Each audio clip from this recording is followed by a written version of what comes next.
think we're hearing bells, aren't we? That's a sign that we are going live. That's right, we do it live, ladies and gentlemen. We are back to TruthWire after an extended holiday period with a lot of responsibilities, a lot of duties, family and otherwise. Poor fam had to go attend a family function the day Maduro got kidnapped. We want to welcome you all back to the show. All the ways down below are the links to help out independent media. We're going to need your help moving forward because we do work over here by telling you the truth and listening, fam, to that mainstream media today. I don't know if I want to cry or throw up, and maybe I'll cry and throw up because it's disgusting what the war machine is doing. The mainstream media went right into play. There's no serious form of journalism out there. It's all propaganda for the war machine. Fam, how you doing today, fam? Yep, we can't hear you. I Batting 1,000, muted kid. myself. There we go. There you go.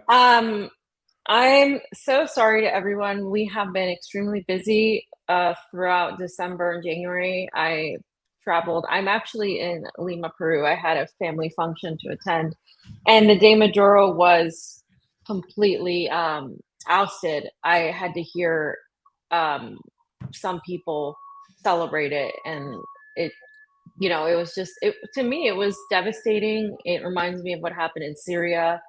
Um, it really is telling of what a lot of us have been talking on this show, not just me, but Pasta, others like Vanessa Beeley.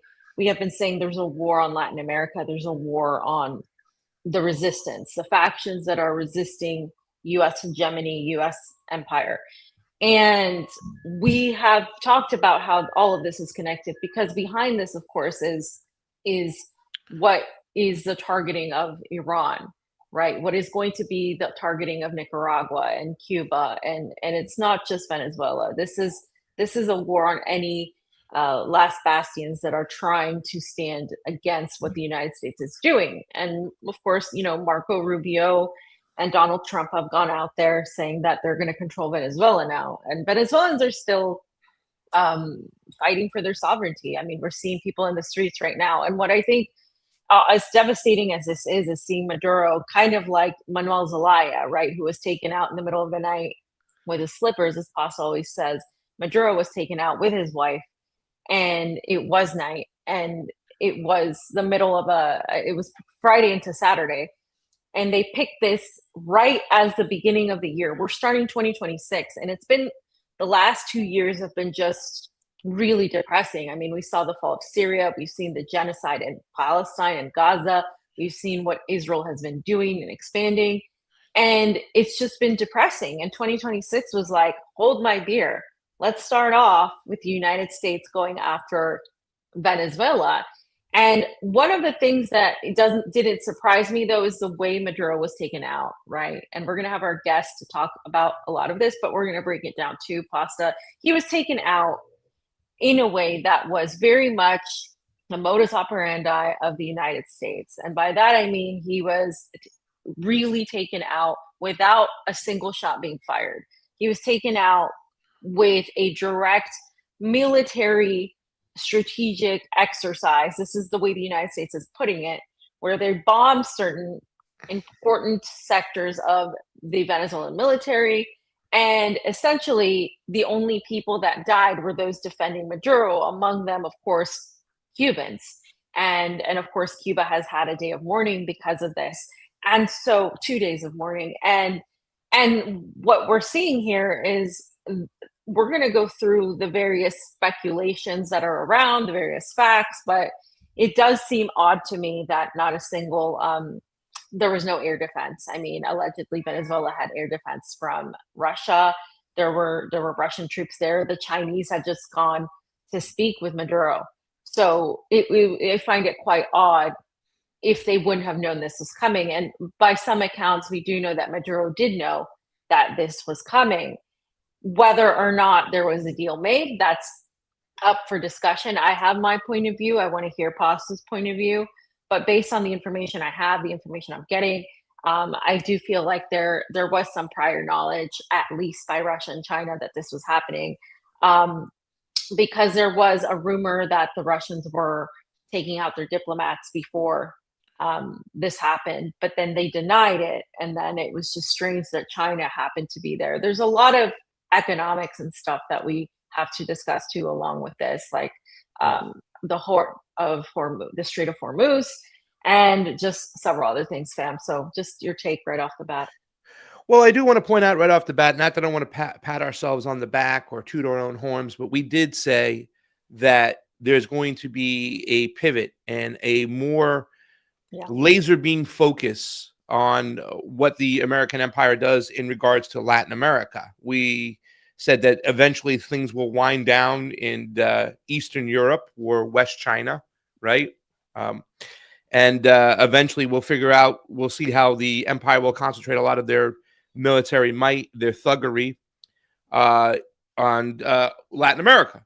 And we've said this. In fact, fam, I do want to point out too as well, because there were people out there that were when at one point when the Trump administration was talking and having conversations with Nicolas Maduro and the Chavistas, and there were some people out there like, look at this is a breakthrough. We're going to see some cooperations and handshakes with Venezuela. And fam said, don't let's. In the words of Harvey Keitel in the movie Pulp Fiction, let's not start. I can't say any of that stuff because it's all curse words. But Harvey Keitel, playing the wolf, said, let's pump the brakes for a second and let's not get out of hand. The empire is still the empire. Well, the empire showed what they are all about the other day. Now, what's very disturbing for me, fam, really, to tell you the truth, what I'm looking at it is how the mainstream media is reacting, but also the people on Twitter and online. You know, we've heard speeches from Donald Trump's when he was saying he's going to end regime change war. We're going to obtain peace through strength, but peace will be obtained. You know, we heard all the jargon out. I think it was in the UEA or the AU, United Emirates, UEA or UAE, right? Where he made speeches about nation building and how it's wrong and how he's not going to do that. Well, what is this all about? So, I mean, I have some great questions for our guest today. I'm going to be interviewing a lot of guests. We'll talk about that at the end of the show. Fam is going to still be doing a lot of work with Vanessa Beeley. So we're going to start this off with doing work because we have provided a lot of information that you won't get on a lot of other channels that I'm so sorry have hit it on the nose. So Teri Matson will be joining us today. If you don't remember Teri Matson, she streamed from our channels. She used to do the show WTF in Latin America. What the fuck is going on in Latin America? Providing some clarity, and she's going to join us today. But fam, I am very, very disappointed. I've been saying I can't wait to move and get the hell out of the United States. I'm very disappointed with what I see online. Obviously, the people who are pro-peace have lost their principles and their standards, and they're actually praising this as an actual good move. So very disappointed, but not over the top, surprised. And we'll see what transpires. There's a lot of questions. I think we have to unpack where we are today, fam, right? You had mentioned how they went in there and they grabbed them. There was Cubans there, Russians there, all this stuff. Well, how did they grab them? You've also made some comments to me in the background that maybe this was an inside job because this was a little bit too easy, the way they can just waltz in there, grab this guy, and go. It's unlike what we saw with Hugo Chavez, where he was kidnapped and he was on Venezuelan soil. It wasn't the CIA and the DEA and the military that went in there and got him, so they had to release him 2 days later. So we have to also talk about what's in the future, what's going to happen in Venezuela. There's a lot to unpack, and I'm glad you're all joining us here today. If you get the chance, everybody, share the stream, get it out there. We got some great information here. I think that we've been pretty solid with our analysis moving forward. We have a lot of relations and people we know in these regions. We talk to them, we listen, and we bring you the real news. So please continue to follow us, help us out. I'm just overwhelmed by this whole situation, fam. But, yeah, that's my initial thoughts. There's a lot of questions I have. But all in all, very, very disappointed in the way the people, the American voters, those online, the way they're handling this and the way they're praising this and praising Donald Trump. So it's disappointing. Before we bring out our guests, I just want to reiterate that what happened, right, to lead us to this point. And one of the things that has been a result of that has been the unity of the Venezuelan people on the ground right now. Thousands and thousands of people, perhaps millions, are protesting what happened to Nicolas Maduro. And that includes members of Venezuela's opposition. This is an important fact to mention. I started talking about this before when the ICE raids were happening. People who were anti-Maduro started disliking Trump and started condemning what he was doing because he has taken it to a level where it's actually backfired and united a lot of people against what's being done. And people across Latin America are standing with Venezuela. The Mexican people were standing in solidarity with Venezuela. Petro has said a couple things. A lot of people in general in Latin America, even the ones that, like I said, I've spoken to that don't like Maduro, are saying they don't condone what Donald Trump has done, that this is excessive. So I do think in a way this will backfire, but Nicolas Maduro and his wife were captured and brought to the United States, and they're going to appear in federal court on Monday. And what I want to say is that apparently Maduro hired one of Julian Assange's lawyers, and I find that interesting because of obviously the circumstances, right? And Maduro did appear in handcuffs. He appeared, still showing positivity and solidarity to the Venezuelan people, but a lot of people have been questioning the surrounding events around that. How did the United States get in so easily? As Pasta said, how was there no retaliation in terms of the air raids? Any protection in that level? Obviously, people died defending him, so it wasn't like he just gave up or something like that.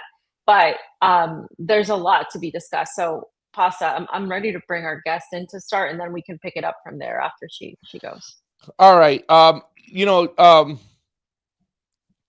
Fam, it's kind of weird because I'm seeing, like, you see people like Elon Musk praising this, right? And all of a sudden you see Piers Morgan doing his normal BS where he's going to go along with the State Department until he can apologize about it later. So there's a lot of things we have to talk about. Let's bring in our guest, though, Teri Matson. She's a dynamic and passionate professional known for her expertise, right, in Latin America. With a strong commitment, Teri has made significant contributions, leading successful projects, delegations overseas for elections and whatnot. She's an amazing person. She's a good friend. She's got a well-rounded personality, and I just love her dedication to her work. Ladies and gentlemen, from WTF, Code Pink, and just an all-out activist on her own, Teri Matson is with us today. Hi, everyone. It's so wonderful to be here with both of you. I want to say Happy New Year, but the New Year really isn't off to a happy start. So listen, I'm really thrilled to be with you today. Thank you so much. And I'm sorry for jumping the gun. I really just want to, there's questions I have. I want to start off with the first question, fam. Is that okay?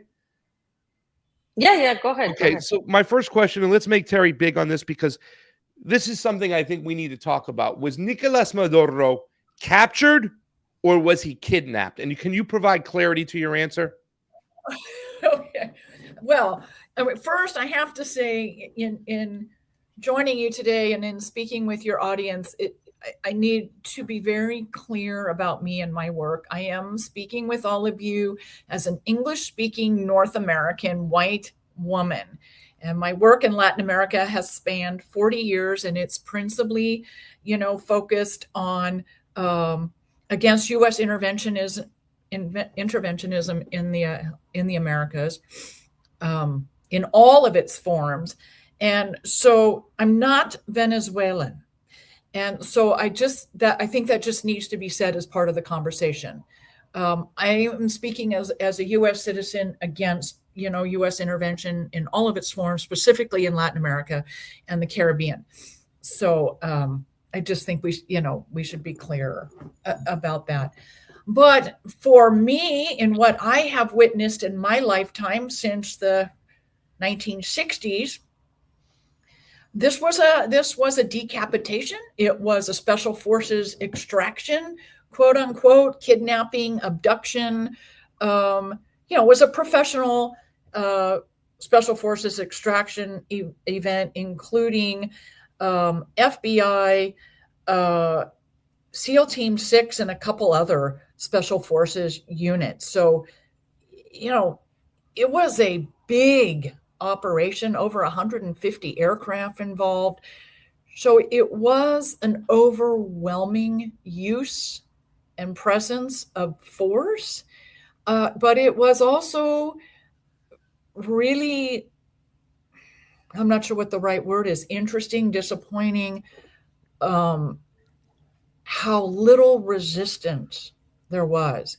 Now, we can go into, technological and cyber warfare, blocking communication forms, blocking the ability to use certain military equipment in response to the U.S. operation. But it was a little overwhelming to watch how this went down. But I definitely would qualify it as a kidnapping and extraction. We are seeing in some of the global North media commentary that this was a military operation without precedents, which I would say, that's BS. We've seen Aristide kidnapped in Haiti. We've seen by U.S. troops. We've seen Mel Zelaya extracted from Honduras in 2009. And I guess the first one I would actually remember, and actually happened on January 3rd as well, was the extraction of Daniel Noriega in Panama. So the U.S. does have a precedent. So I think we also have to be clear on that. This is not an operation without precedent, with the exception that it was basically done, masks off, gloves off, curtain pulled back for the whole world to see. That may be the precedent, but the actual activity itself has many cases of precedent. So, Teri, my question, U.S. foreign policy. Yes. Yeah. Well, I agree with you there. I mean, I think everything that you just listed is pretty much the fingerprints of U.S. intervention. Everything from, we could go back to the beginning of the sanctions, the economic destabilization, the attempts to subvert and infiltrate, and then to weaken the propaganda war, and all of that leading up to all of this, which I mean is pretty much the course, par for the course of the United States and what they've done. So yeah, and you're right that it has been more overt this time rather than covert. And I think that is a response to this administration and how they have been for a while. I mean, let's take their oil. Let's boast. This is our backyard. I mean, this is it's now done more upfront. And that's something I think that the Republican Party always represented in the United States. It's a lot more overt than the covert Democratic Party, even though we know that obviously it's more of a uniparty. We know that this is how they differ. My question to you is, based on what you said, right? It was disappointing how there wasn't as much of a pushback. That's kind of where I'm wondering, what could have possibly been the reason for that. One of the things that I pointed out earlier was the presence of China in Venezuela right before this happened, and also the fact that Venezuela, they had a delegate meet with Maduro 6 hours before. Yeah, so I find that interesting, and then I also find interesting that there were supposed Russian weapons there, and there was Russian military that had gone there prior. So a lot of people were expecting a retaliation. And one of the things that I know about Russia from living there is that they are very much like China they'll condemn the action, or they'll say, we support Venezuela's right to their national sovereignty, but they will not interfere in any way. And this has been there's a lot of people online who have pushed this idea that there's going to be like this war between the United States and Russia and China and the global South, what is known as the global South or the global majority, and that these two powers are going to defend the global majority. And I just haven't seen evidence of that, especially after Syria and after everything that's happened. I know Venezuela was they knew what was coming. I mean, they were warned in a way. And so this couldn't have been surprising.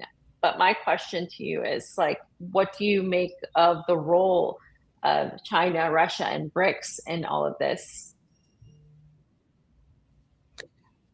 Well, I have to say, this is speculation, opinion, commentary. I think for a lot of us who have worked left of center, myself included, we don't quite get it. We don't. And this is something, right now I'm in California, in a Silicon Valley suburb where people do not have, they have good sense of California politics and domestic politics as a whole, but very little. And this is not, this is not abnormal for us US citizens. Not a whole lot of knowledge about foreign policy, but the general consensus here is that, and again, I'm saying this as opinion and just what I'm hearing on the ground, is that everyone must be in on it. No one is doing anything. And that's the general opinion about the Caribbean. And then on occasion, you'll get somebody who says, well, look at the war in Gaza that's been going on for 2 years. Nobody who had any, diplomatic and military and economic might to intervene and help stop that has not. We didn't see any of that in Syria. We saw none of that last week in Nigeria, and we saw none of it Friday night, Saturday morning in Venezuela. So there's something that we are either not understanding or seeing, or, it's revealing itself now and perhaps isn't what we expected. I will very candidly say, I don't know what happened.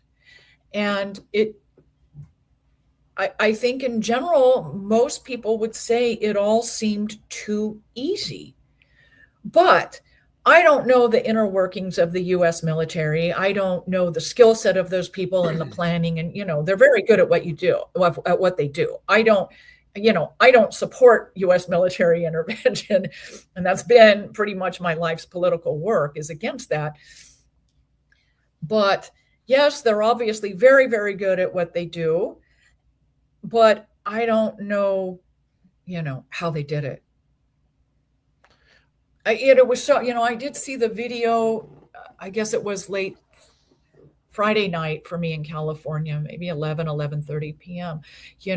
I have a lot of friends, as you all know, and comrades, coworkers there who were sending video, and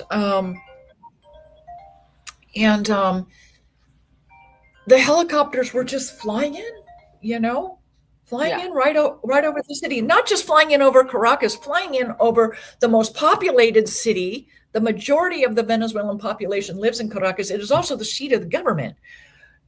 So there's a lot to unpack with this. And I think, we're probably speaking, prematurely. So it's leading to a lot of speculation, and not just in our conversation here this morning, but all of us, all of us. So there is a conspiracy out there, right? That a lot of behind the scenes, all the major nations are working together to give us this form of kabuki theater so they can have control over all their own citizens, right? We hear those conspiracy theories in the background. And that's why I think a lot of people, when they see what happened in Syria, when they continue to see what's going on in Russia, when they see what's going on here in Venezuela, they kind of reinforce that conspiracy theory that all these people are working together behind closed doors. Park that for a second. Park the fact that we don't know what's going on with BRICS, what happened with Fiorella pointed out that they had Russian military equipment over there, right? That was supposed to shoot down some of these helicopters. These aren't like it were F-16s flying through. These were helicopters flying 100 feet from the ground that could have easily been taken out with air-to-missile, like the Stinger-style missiles they used in Afghanistan. That's basic old 40-year-old technology, right? Yeah. And we don't see that didn't happen in the United States. They didn't report any deaths. They didn't report any Black Hawks down or anything like that. So for all we know, they got in and got out of there, right? One aircraft was damaged. Nothing was shot down. Apparently one aircraft was damaged, but the crew was able to continue with the mission. So here's my question to you. Put all that aside for a second. What do you think, from your knowledge and your connections to Venezuela, What do you think the reaction from the people, the citizens of Venezuela, are going to be moving forward? I mean, we obviously saw a lot of blocking and a lot of narrative management on Twitter where they were showing people celebrating Maduro's gone. You know, people have this mindset Venezuela's free now, and they're dancing in Miami and in Weston here in Florida where they have the Venezuelan population, the anti-Chavista population. What do you think is going to happen? Because we've all seen the pictures, Teri, of the Venezuelan citizens getting armed from the military. And that's been something that Hugo Chavez inserted years ago after he was kidnapped. This is an armed citizenry, right? Yeah, it's a civilian militia. Yeah. Okay, what do we expect moving forward with what's going on in Venezuela? We didn't, to my knowledge, we haven't seen, at least I personally have not seen any video of civilian militia activity Friday night, Saturday morning. That doesn't mean there wasn't any. I haven't seen anything suggesting there was, but that doesn't mean there wasn't. So we're not exactly sure what happened there, but I do think it's worthy of looking at, the Venezuelans themselves. And again, none of us, in this conversation today are Venezuelan, but have spent a lot of time on the ground there and have a lot of connections and friends and, have supported them in their project. I think in very, very general terms, the population that has remained in Venezuela because they still support the government, the Bolivarian Revolution, and or Chavismo, and there are people who make an argument there's a difference between supporting the Bolivarian Revolution, quote unquote, and supporting Chavismo. There is, some differences there. But the people who stayed, despite the pressure, the economic warfare, either, are people that chose not to leave because they believe in their national sovereignty, their country, and but also not necessarily having the means to leave financially or even external connections. And the vast majority of those people are non-white. And so you're looking at a government that was uplifting those people. And a lot of the people, like you're sitting with in Miami, Craig, are wealthy white, so to speak. But I've seen videos of Hugo Chavez going into neighborhoods and white kids surrounding him and hugging him and loving him too. Yes. So to me, it was always this class warfare. Yes. Are we going to have a Vietnamese style? Well, I think that's the key term is class warfare, which we're not really building upon that narrative and that movement building associated with that in the States. To me, that's the key, class struggle. Yeah. But are they going to, Teri, are they going to reject American occupation? Are we going to see hot wars breaking out all over Venezuela? Because the terrain really favors the people who know the terrain and live there. I can see the United States staying off the coast, occupying the oil rigs and occupying the coast. But inside Venezuela, is Marco Rubio going to be able to be the governor there? Well, there's a couple things that are interesting regarding that. For one, it was fascinating to me to hear Trump's comments on Maria Corina Machado Saturday morning at his news conference from Mar-a-Lago, that she is not capable of running the country, and she's not a unifying factor for the people. And I think that that's true. We the three of us clearly know that, and everyone we work with clearly knows that she'd be very divisive. She represents, the hard right, the violent right. There are factions on the right that are not happy with the government or the economic policy, but they want to change the government via constitutional means, which means through the electoral process. They're not asking, for the U.S. military or any other foreign military to come in and quote unquote liberate them. That's the hard right. Those are the people who lost the most when Chavez came to power. They are the people, and you will even hear this with the moderate right-wing parties. people are saying, all over social media that before Chavez, Venezuela was a very wealthy country. But they never finished the sentence. They never finished that statement. And the second part of that statement is, for whom? Venezuela used to be a very wealthy country. For whom? For a very, very small percentage. When Chavez came to power, over 70% of the country was uneducated and living in poverty. Those are conditions created by the wealthy right-wing business class. And I would argue in pretty much any situation, with the exception of perhaps our country, that leads to revolution. You have the vast majority of your citizens uneducated, living in poverty, not even on the voter rolls. They weren't even recognized as citizens. So that has to be taken into consideration. Yeah, it was a very wealthy country, natural resource wise. Yes, it was very wealthy. Materialistically and monetarily, it was wealthy for a very small percentage of the population, and a large percentage of that population is in Miami, along with the same demographic from other countries, Cuba, Colombia, Nicaragua. That same demographic is in, across Latin America, is in Miami. So you have to really look at who's stayed and why. And those people are still, loyal to their government and believe in national sovereignty. There is also among the diaspora, and I think this should be very clear, that not everyone who fled Venezuela, migrated from Venezuela, is against the government. Some left to pursue educational, courses, careers, never came back. Some people left for medical purposes, that because of these egregious, deep-cutting sanctions, don't have access to medical technology, and for a while didn't even have access to like aspirin. So if you are someone who supports the government, your child gets sick, you have no access to basic aspirin to fight a fever in your country, what are you going to do?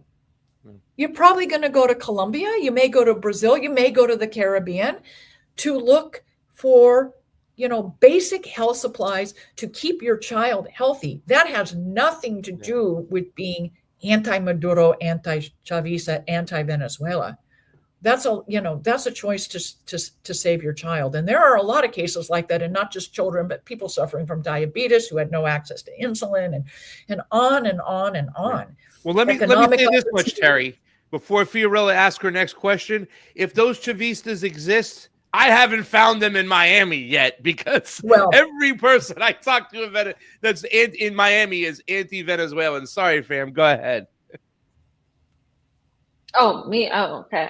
Well, Teri, I guess, I don't know if you were finished answering, but I do want to ask you, because we have seen the protesters that are in Caracas themselves, who are out in the streets, right? They're denouncing what happened. They're asking for the freedom of Maduro and his wife.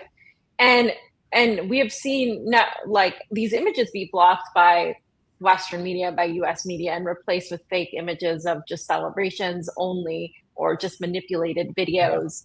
And one of the things that really stood out to me was the opposition. The members of the opposition were united in condemning what happened to Maduro.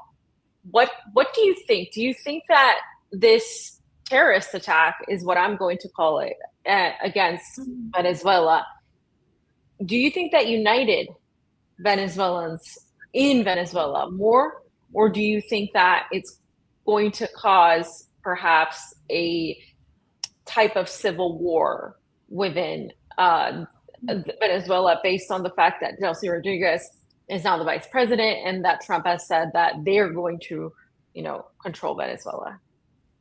Well, Delcy Rodriguez was Maduro's vice president. My understanding is the Supreme Court, per the Constitution, has made her president.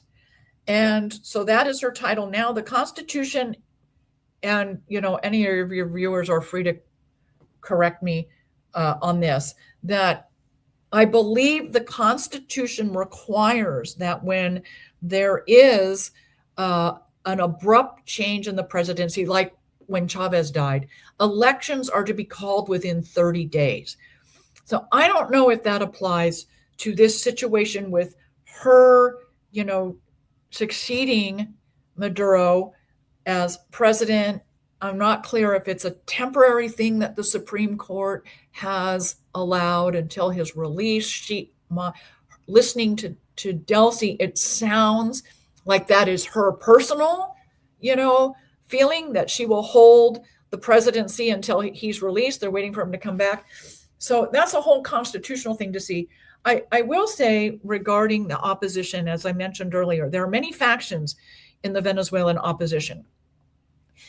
And the majority of those people believe in constitutional change, to create a government and economy that they're more favorable to. It is the hard right that, the Maria Corina Machado, the Gonzalez, the Juan Guaido, the Leopoldo Lopez, that the oligarchy, so to speak, of Venezuela that want a violent overthrow to just completely, get rid of Chavismo, privatize all the institutions, infrastructure, and natural resources, and go back to a neoliberal form with them all sitting at the top of the food chain. That's a small percentage of the opposition.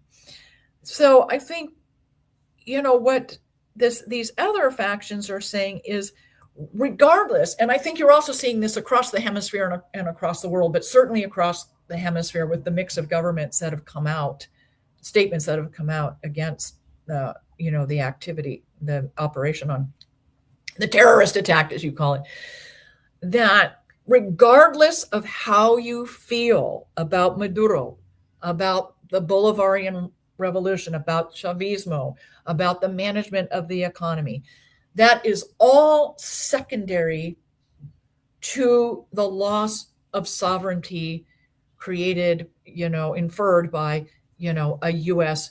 military intervention. I think the vast majority of people are like, no, we, even if we don't agree with this, we cannot support U.S. interventionism. It's interesting that for many people, and I think you and all three of us, have worked so many years on economic warfare, sanctions, and a lot of people don't understand sanctions as warfare and how brutal, how deadly they have been. But seeing an overt military action has created a very visceral response. Venezuela has been at war, the United States has been at war with Venezuela for over 20 years. Yeah. In various forms, coup attempts, a successful 2-day coup in 2002, mercenary, incursions, economic warfare, all kinds of stuff. So this was really, this was violent, in your face military interventionism. And I think most people are like, no, this is not how it should be going down. And that is, above and beyond how you feel about the politics of the country. I mean, there was even a statement from Chile yesterday or early this morning, I think. So, it's a matter of national sovereignty first and foremost. Last month, I was in Colombia for a summit for the people of the Western Caribbean. It was all Afro-Caribbean, from Venezuela, Colombia, Ecuador, Panama, Nicaragua, Honduras, and Guatemala. I was the only person from the States invited, and I was one of 3 white Global North people in attendance. The third day of the conference, Gustavo Petro, the president of Colombia, ran the conference on the third day. And he was really clear about what was happening in the Caribbean. He was very good about, one of the things he clearly said was that, what's happening in Gaza has now moved to the Caribbean. And, and also that there was no uniform bloc among Latin America. And that includes CELAC, as the three of us have seen that there has not been unanimous unity in CELAC, I would argue, since Mexico held the presidency. I think CELAC basically fell apart when Fernandez in Argentina was the president. But he was saying, what we are witnessing is an invasion. He flat out called it an invasion. And, it got such little airplay. It got such little response from other, left of center leaders in the hemisphere. And of course, now we know he was absolutely correct in saying that, in seeing it and saying it. So where is the pushback? Maybe now it will come from all directions, with the exception of oligarchic right-wing demographics and governments, that, no, it's not okay. It has, maybe we're not okay with the political situation, but this overt, grotesque military intervention by the U.S. is not okay. It is a threat to the entire hemisphere, including at home, I would argue. And that's a whole nother conversation. So the chickens will come home to roost, fam. Yeah. That boomerang. Yeah. the boomerang of U.S. foreign. Whatever they do abroad, it's eventually coming home. Yeah. So, Fam, did you want to follow up, or should I ask my next question? You can go ahead. Yeah.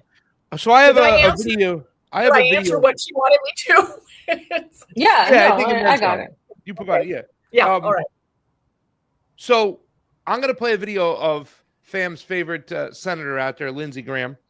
And my question to you is, because what you heard, J.D. Vance made a post, everybody out there, every single Republican in Congress other than Thomas Massie or Marjorie Taylor Greene, they're out there saying this is a different foreign policy. We now have a leader who has the cojones to do what's right. Listen to Lindsey Graham here. Could have done it. And as to this commander-in-chief, he did something people talked about doing.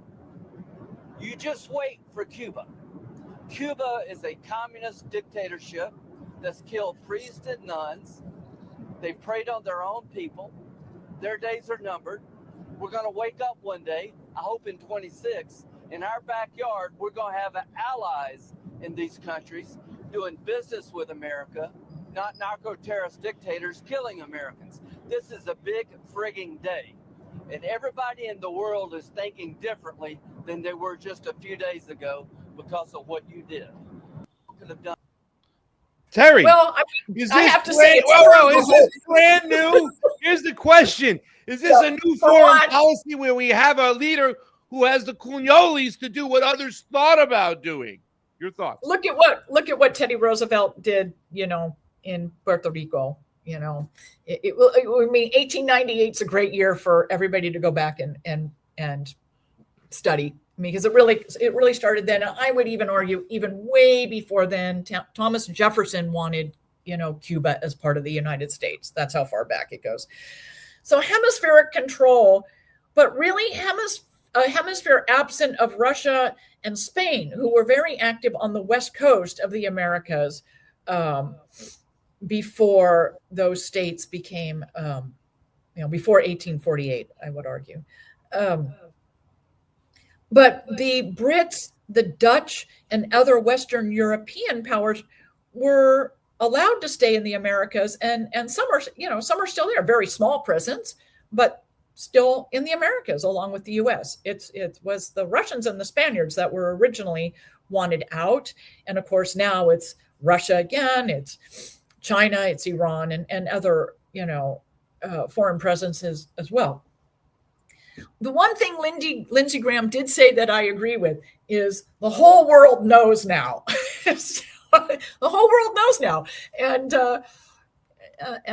I would argue the majority of the world doesn't like it. My personal, and I think we have talked about this off the record, or not on your show.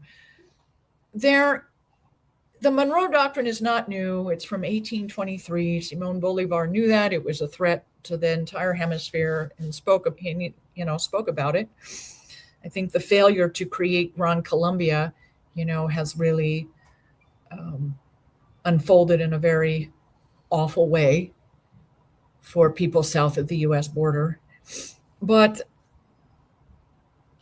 this is a project that is not new. It's more aggressive, and it's perhaps even being better articulated if you put the pieces together. My personal opinion is, and I'm open to criticism, pushback, whatever. My personal opinion is the West is creating a hemispheric bloc of the Americas, politically, economically, and militarily. And that bloc is Greenland to Patagonia, the entire hemisphere of the Americas. I believe that is the project. And I think it may be in response to two things. One, the admission that perhaps global hegemony has failed, but other people would say this is the first part of continuing global hegemony, and there's a valid argument that can be made for that too. I go back to when I was a young person, and Brzezinski was in Carter's administration, and he created the whole Afghan war to drag the Soviet Union into Afghanistan and bring down the Soviet Union and create one global superpower, that being the United States. And he wrote a book called The Grand Chessboard about that. Okay. But one thing, when he died, I think, I want to say like late 2016, October 16, perhaps. It wasn't 16 that he died. Before he died, he wrote a white paper entitled The Broken Chessboard. And in that paper, he made an argument for the end of U.S. unilateralism, and that it was not possible. It was no longer possible. And he discussed about the rise of Asia, China specifically, and Eurasia, Russia, and the heartland down through Iran, which the Brits have wanted to get rid of for 300 years. But Brzezinski made this argument for trilateralism, that U.S. unilateralism was no longer possible, and the best circumstances for the U.S. to negotiate would be a trilateral world or multipolar world of Russia, China, and the U.S. being the balance of powers.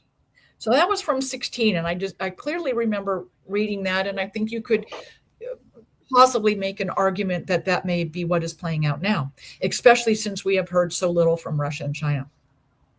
The other reason I think that is a very real possibility is that Marco Rubio was confirmed as Secretary of State by the U.S. Senate unanimously. It was a 99-0 vote. And then one person didn't vote. One person abstained. No, one person. There was a vacant seat in Illinois. That's right. You're right. There was a vacant seat. So there were, at that time, there were only 99. You're senators. Right. You're absolutely right. Illinois had a vacancy. So he was unanimously confirmed. And so that also is we don't talk about that enough. But I think that needs to be consistently reiterated. Yeah. But not even Bernie Sanders voted against him. Not even Rand Paul. No one abstained. Nothing. Yeah. One of the things that Rubio said upon his confirmation was he flat out stated we're living in a multipolar world. Yes, he said that. Right. He flat out said that. And so to me, for me personally, my, return to the historical point with Brzezinski and going from unilateralism to trilateralism, I'd be curious to know if that is Rubio's definition of multilateralism. And I think it's worth further exploration. further conversation and further historical research and further confirmation. But I do truly believe they are building an economic, political, and military bloc of the Americas, from the North Pole to the South Pole. That has a lot to do with the shipping lanes opening. It's in the Arctic. It has a lot to do with the rhetoric about Canada becoming the 51st state. And, it's not, it sounds outlandish when it comes from Trump. But if you stop listening to the tone and the chaos of the conversation and watch what they are actually doing, it's pretty it's pretty intense. And so when you have these people, other nations uniting in favor of Venezuela, in protection of national sovereignty and against U.S. intervention, regardless of their politics, that I believe is what they're pushing against, is total U.S. control of the hemisphere. And then there's the whole component of the Isaac Accords, which is probably worth, a segment in and of itself too, and how that's being used, introduced across the hemisphere once a right-wing government comes into power, starting with Argentina. Well, that's a whole other component that is working in conjunction with the Don Roe doctrine. You have one that's the military aspect of it, and one that's the economic aspect of it. No, Teri, you said pretty much what I believe is happening, and what I've been talking about for a long time. I think since Syria. You were like one of the first. You've been one of the first to talk about it for a couple of years now. Yeah, and the thing is, it's because I think a lot of people are fearful because, we're Americans. We're going to criticize the United States first and foremost. So I think the focus on China and Russia it's an attempt to really talk about the worries of the people, and what really multipolarity means, because I think a lot of people thought it meant something else. I thought they led with an ideological lens of, this is a very heroes versus villain type of mentality that we tend to produce. Somebody's going to save us and them, and then we're going to go after the U.S. empire. And that's just not what's happening. What I want to add to Teri's point of view is the economic aspect, expand on that, because that aspect is extremely important. A lot of people are talking about Venezuela's oil, but it's not just about Venezuela's oil, or they have a lot of other resources, but it's also what that means to Russia, what it means to China, what it means to perhaps Iran. And that's kind of where I want to pivot to as I end my questions for you, is how does this affect Iran? Because we have seen now from multiple politicians in the United States, yes, they threatened Mexico, they threatened Colombia, which is a given. Gustavo Petro has said, "Come get me." He has been pretty forthcoming with how he feels about and he's this. not going to leave in an orange suit on a helicopter. He's been very clear about that too. He's not leaving. So that's he's been pretty blatant about it. But a lot of people have pointed out, well, what about Iran? What is Iran's role in this? Because there's also the Strait of Hormuz, right? And if Iran is attacked in any way, that could affect the oil supply for China. That could affect the oil supply for many others. And so what you mentioned there is very key. And it does seem like we're seeing the rise we've seen the rise of China. That's undeniable. We've seen the rise of Russia. We're also seeing in the background the conversations between the Russia-Ukraine war ending. And it does seem like I've seen deviances between that. But by that, I mean, there's variation. You have Vasily Nabancia, who's a member of the UN, criticizing what went down in Venezuela. And then you have Kirill Dmitriev pretty much like praising it and saying it's going to help Venezuela. So it's almost like what we're seeing here is this competition for global resource extraction. And China, and let's note that China and Russia weren't always friends. They used to be enemies. And if you are in Russia long enough. That was Kissinger's whole project, was to keep the two of them separated. Yeah, well, it does seem to me like the United States is trying to formulate a closer relationship to Russia to pull them away from China, and obviously that or goes to along with you. separate the United States from Britain. Yeah, well, they're both attacking the EU. Yeah, right. It's all the EU now. Yeah. So yeah, just your thoughts on what this could mean for that in that aspect, and also Iran. Oh, so first, can I just start with Colombia and Mexico, because this is really important. There's been threats against Mexico from the U.S. Against Mexico starting as early as fall 2021. Flying in drones against the cartels, and then once the cartels were labeled foreign terrorist organizations, that has opened up a whole new toolbox of intervention means by the United States, and the same with Colombia. The charges against Nicolas Maduro include, I think there's 4 specifically regarding narco trafficking. And in those narco trafficking charges are his cooperation working with the FARC in Colombia and the Sinaloa cartel in Mexico.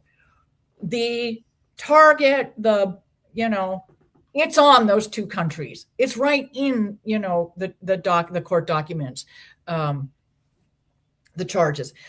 I do think it's worth more conversation. We have never followed up, not you, we as a greater whole in our activist work, really to understand what happened between Trump and Putin in Alaska. We need to know a whole lot more about that.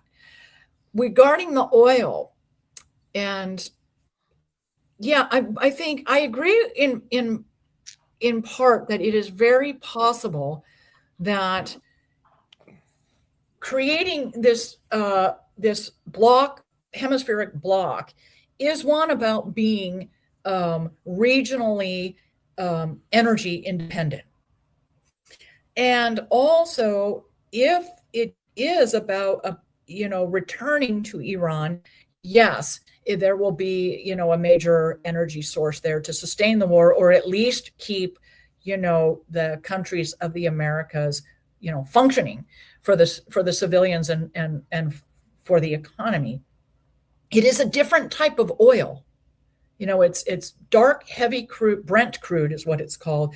And the refineries located across the Caribbean, on the Gulf Coast of Louisiana, are specifically built to refine Brent crude. That's not the oil that comes out of, the Strait of Hormuz. It's, we look at what happened in Syria, December of 2024, and even before that, we look at what's happened in Gaza, and more importantly, as we talked about earlier, what has not happened in Gaza from the international community, what's happened in Syria, what happened last week in Nigeria, what's happened now in Venezuela. You could make an argument that those countries allied in any way, shape, or form with Iran have been diluted. And so, and because of that, a lot of people are saying this is all a precursor to, the next war with Iran. So yeah, you can make a very good argument for that, but you could also say, because of the oil, it's not the same. So, but, I do believe Iran is the ultimate target. Whether this scenario is what's going to lead to it or not, I don't know. You certainly could make the argument for it, given the countries that have been taken out. It seems as if, though, that they had to secure the Venezuelan crude oil before they can go into Iran, knowing that the Straits of Hormuz are going to be shut down, and obviously I think Iran right now, this is a testing ground for the West and their, colonist imperialist, to see how much they can push back on a country like Iran to take them head on. So I'm very interested to see what's going to happen over there. But to me, this was completely linked together. Fam, do you have any other questions before we get Mrs. Matson on out of here? No, just whatever she has to say on that. Yeah. Why don't you give us your final thoughts on what we're going to see moving forward, what we can expect, and what you're looking for? I really believe, and this is just my, as I said earlier, this is my opinion, my observation, old enough to have seen U.S. intervention in all its forms in Latin America, specifically since the 1960s. And I really, really do believe we are watching the creation of, a hemispheric bloc in the Americas. I do believe the Don Road Doctrine, as it's being called now, component of it, but I also think there's an economic component of it, which is wrapped in the Isaac Accords, and I think there's a good AI description on Google about what they are and what Latin American nations are already participating. But basically, it's like the Abraham Accords in the Middle East, and it's right-wing governments that are adopting, led by Milei in Argentina, that are adopting increased trade and development with Israel, exchange of intelligence platforms, and I know there's like 6 or 7 areas of cooperation with Israel. So for me, I look at that as the economic component of this hegemonic building of the Americas. There's the economic component of it, and then there's the military component, and then eventually there will be the governance component of it, which will most likely be from Washington, D.C. That is speculation. That is just my opinion, me looking at the things that are simultaneously unfolding, and we are not talking about the Isaac Accords enough.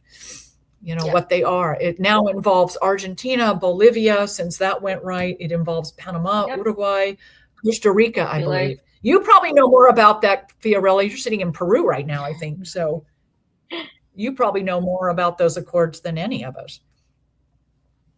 I mean, it involves Chile. It involves Chile. It's part of the Abraham Accords, which is something I pointed out, which is right along. That's the plan for Gaza, right? The basically the new type of prison that Jared Kushner wants to install, full of luxury hotels and resorts, all of that. It's all connected. And I was talking about it with a journalist friend of mine, and we were calling it like Pax Americana, like, but on steroids towards the right. And it's become like a Jewish kind of Pax Americana, like a Zionist, I would say, right? It's this. I would say Zionist, not Jewish. Zionist, but that's and what we're seeing. Who's been what?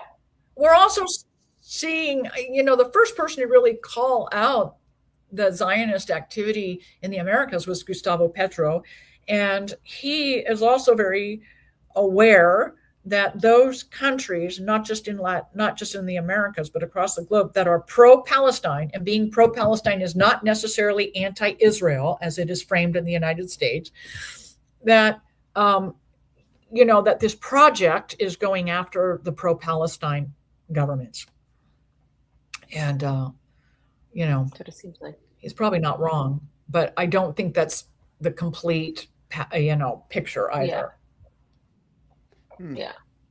I would say that even in Nicaragua, you get that sense of people being connected, on some type of mental, spiritual, class level to the Palestinians. I mean, one of the first places we hung out when we went the first time in Managua together. We had Palestinian coffee, right? A Palestinian coffee place in one of the markets. That's where we had our first discussion.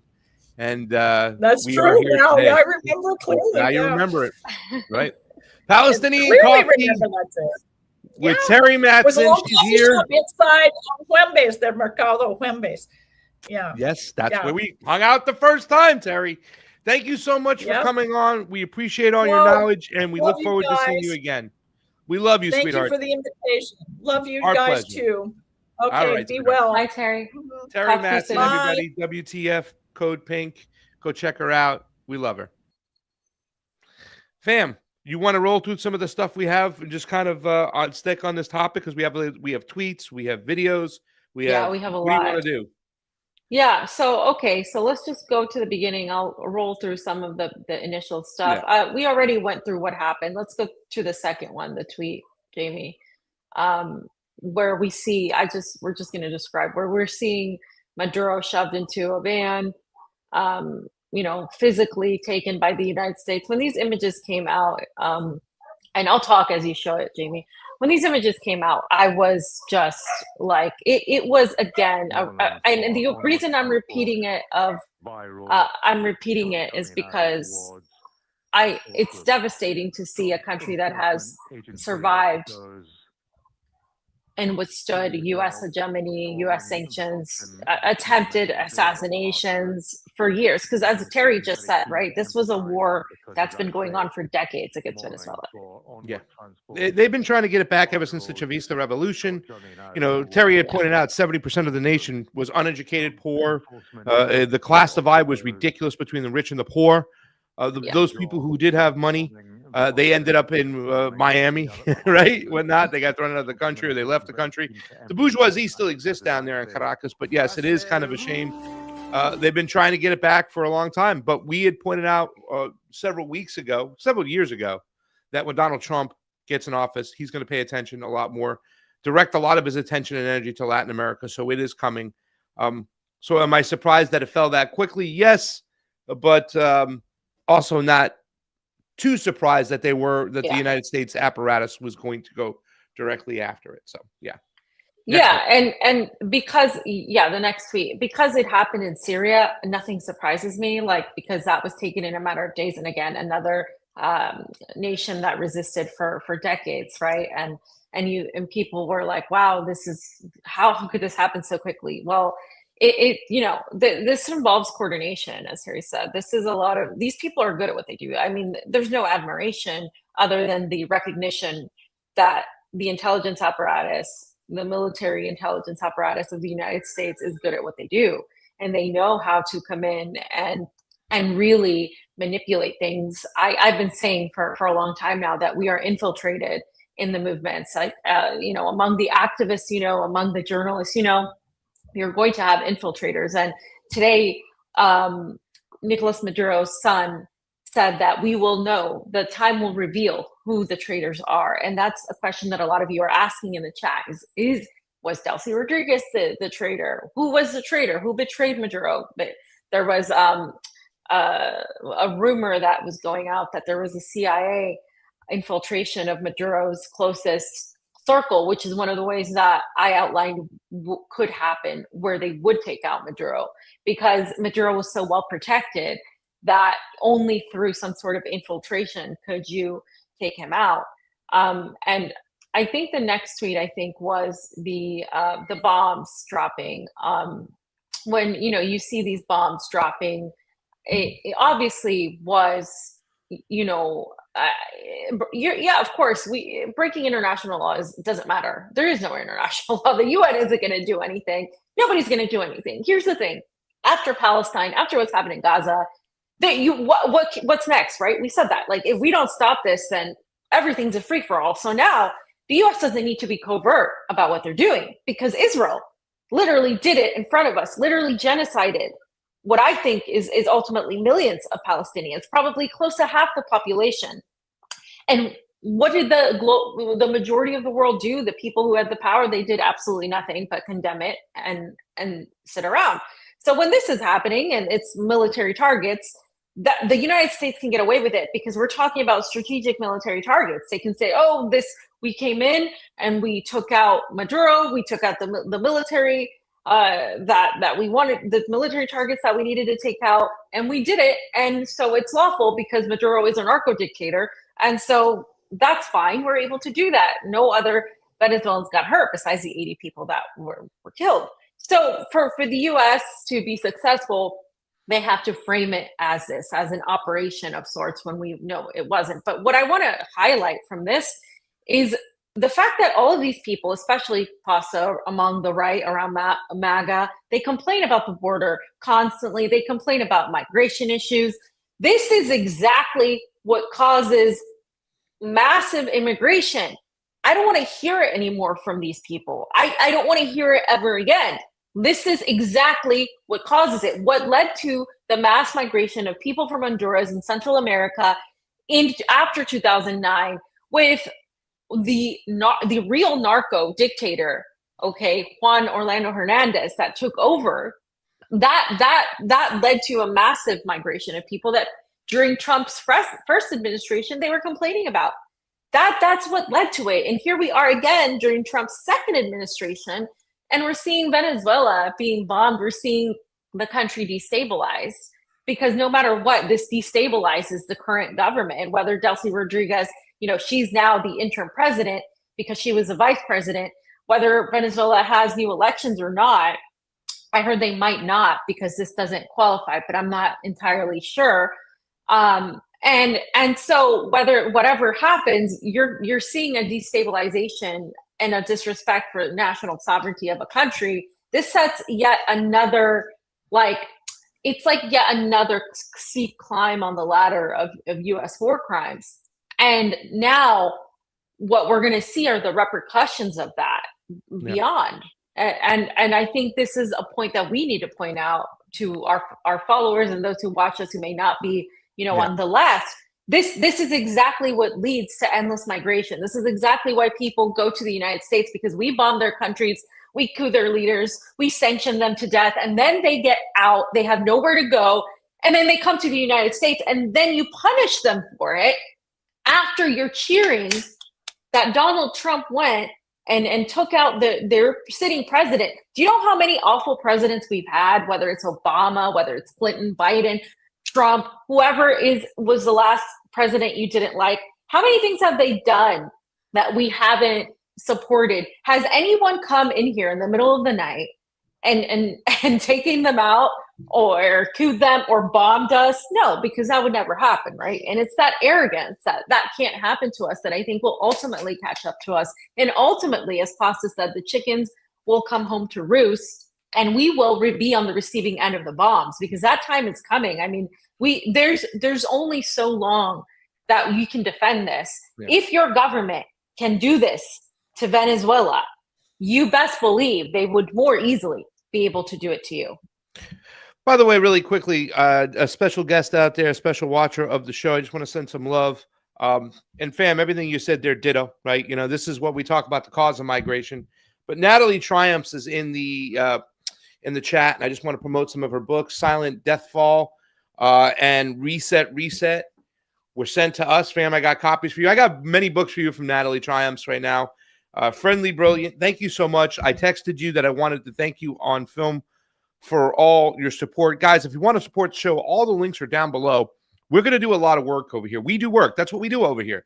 No matter what happens, no matter who's supporting us, who's paying us, who's giving us a job, whatever, whether we do it ourselves, we're going to continue to do this work that we've been doing over here. I think FAM is presenting a very important point right now. This is the main cause of migration.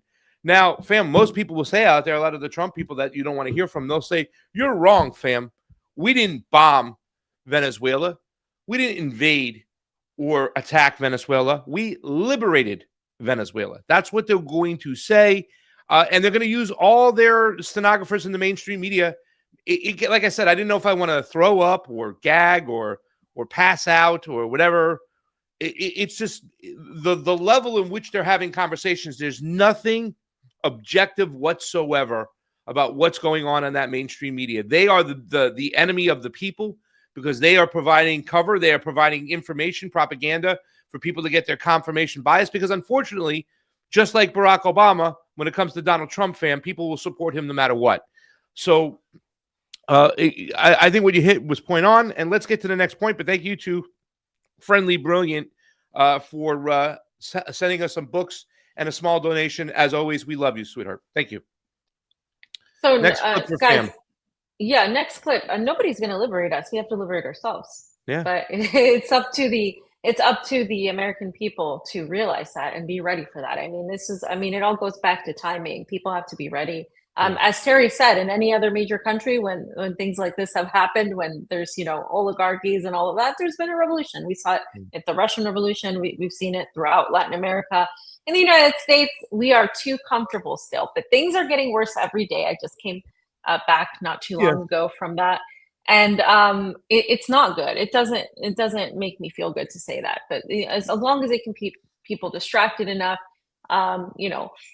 this will continue. Now, I want to show you guys what was said by the Venezuelan military on Nicolas Maduro, because they've been demanding the release of Nicolas Maduro, of course, specifically the Minister of Defense, Vladimir Padrino.